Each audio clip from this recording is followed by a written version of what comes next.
C'est parti, la hotline épisode 1. Bienvenue dans cette vidéo.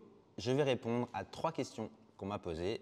Si vous voulez me poser votre question, il y a un petit questionnaire en commentaire, il y a un petit formulaire. Allez-y et j'y réponds dans une prochaine vidéo.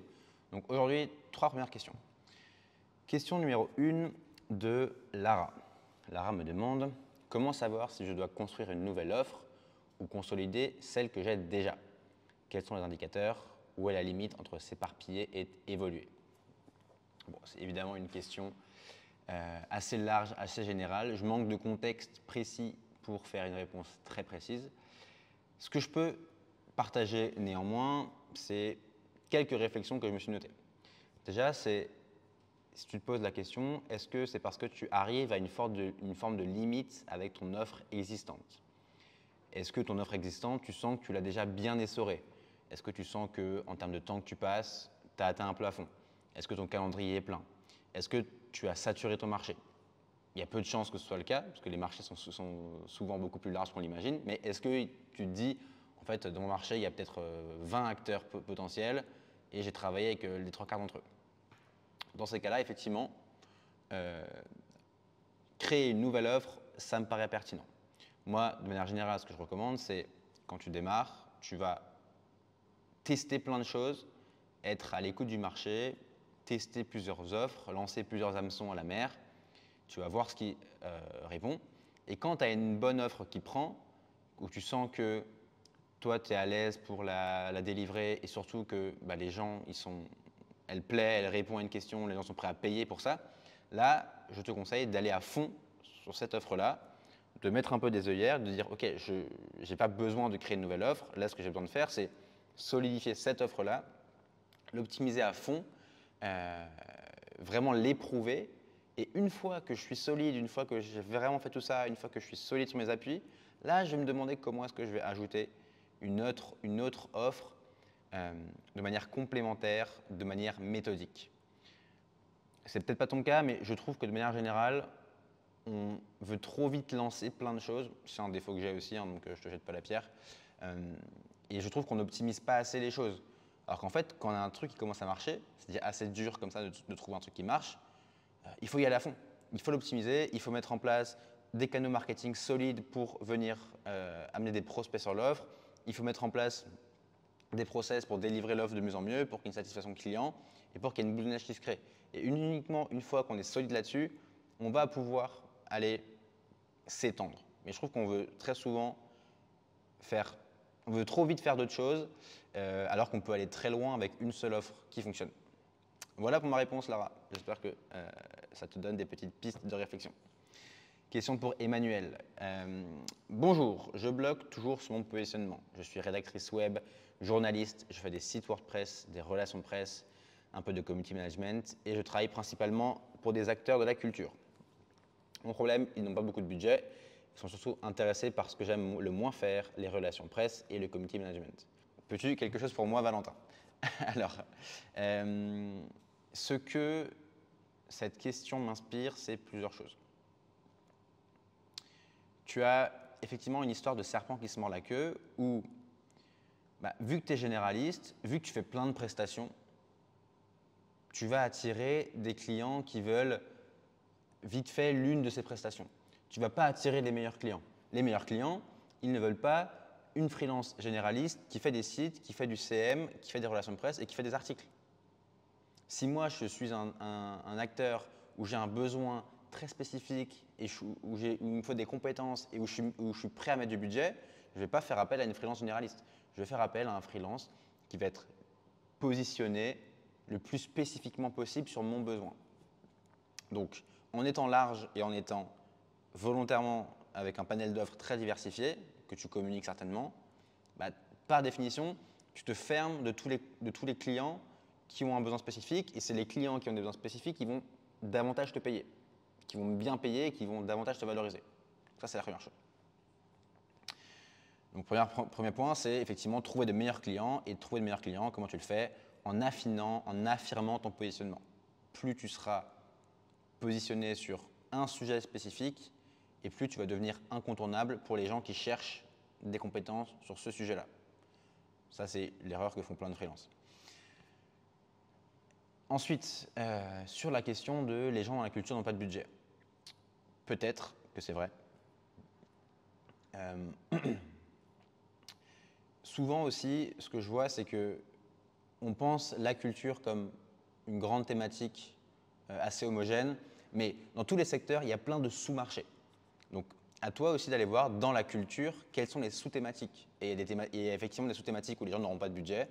J'en sais rien, je dis ça au hasard, mais si tu veux voir des musées, si tu veux voir des petits théâtres, si tu veux voir ce genre d'acteurs, effectivement, il y a des chances qu'ils ont très peu de budget. Et donc, si tu t'entêtes à bosser avec eux, bah, tu vas forcément être limité sur le budget que tu vas pouvoir facturer et donc ça va s'en ressentir sur ton activité. Une fois qu'on a dit ça, je suis certain que dans la culture, il y a également plein d'acteurs qui ont du budget, mais c'est sur des autres sous-thématiques. Peut-être que tu as des applications dans la culture, peut-être que tu as des newsletters qui génèrent de l'argent, peut-être que tu as des centres de formation pour acteurs de la culture, peut-être que tu as des logiciels SaaS qui, eux, font de l'argent. Donc tu vas baigner dans l'univers culture, mais sur des sous-thématiques différentes qui, elles, vont avoir du budget. Moi, un truc que j'aime bien faire, c'est que tu vas sur Welcome to the Jungle ou sur n'importe quel job board et tu vas voir toutes les boîtes qu'il y a dans la culture. Tu vas voir qu'il y a une énorme diversité. Qui dit énorme diversité dit très souvent des situations différentes. Et un dernier point, si tu es freelance en marketing, c'est ton cas, il faut que les boîtes qui payent bien en marketing, c'est des boîtes qui investissent en marketing. Pour qui le marketing, c'est très important. Le marketing en ligne. Les théâtres, les musées, ce n'est pas forcément le cas. Par contre, les applications, ce genre de choses, pour eux, le marketing, c'est important. Qui dit c'est important, dit on le valorise, dit on investit dedans. Donc, tu as intérêt à cibler ces boîtes-là. Un dernier point pour toi, 2 points pour toi.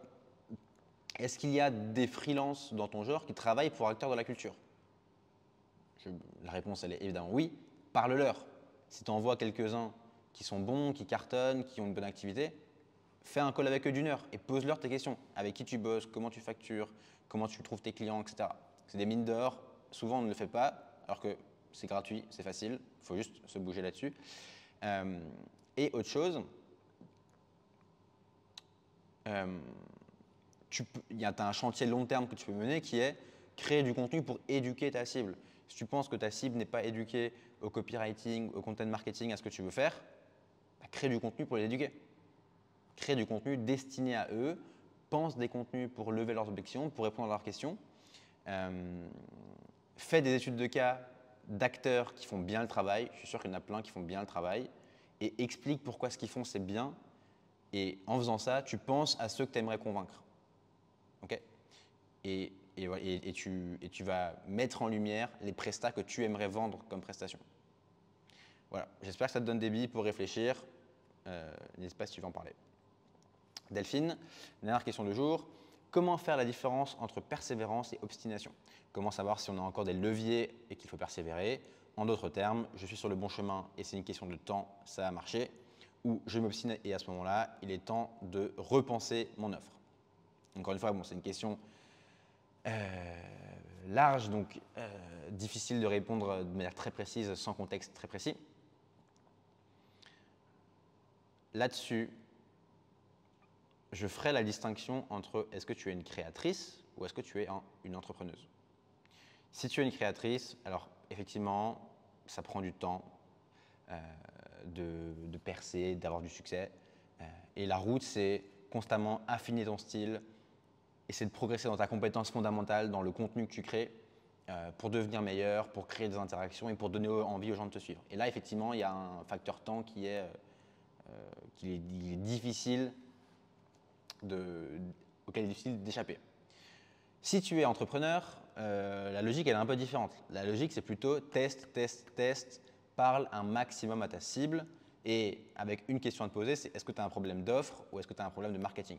Est-ce que tu as une offre qui est OK mais qui n'est pas non plus incroyable, pour laquelle les gens vont pas non plus, laquelle les gens ne se bousculent pas? Et pour ça, pour le savoir, il y a 2 manières très simples, c'est essayer de la vendre et essayer de parler aux gens et leur demander est-ce que tu payes? Oui, non. Et si tu ne payes pas, pourquoi tu ne payes pas? Et là, il y a un truc, plus tu feras d'appels, plus tu vas parler à ces gens-là, plus tu auras d'éléments de réponse concrets.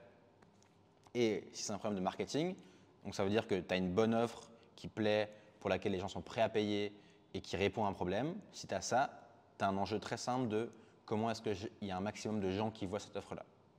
Et là, la question, c'est où est ma cible et quel canal marketing je peux investir de manière focus, rigoureuse, pour que j'explose, ou en tout cas je devienne fort sur ce canal-là, et pour que des gens me découvrent, pour que ma cible me découvre. Voilà un peu les questions à te poser, Delphine. J'espère que cette vidéo vous a intéressé, vous a plu.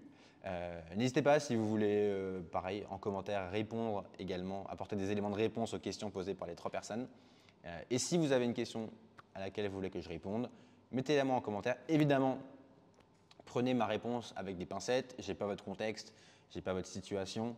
J'essaie simplement de vous donner des éléments, des billes de réflexion qui me viennent à la lueur de vos questions.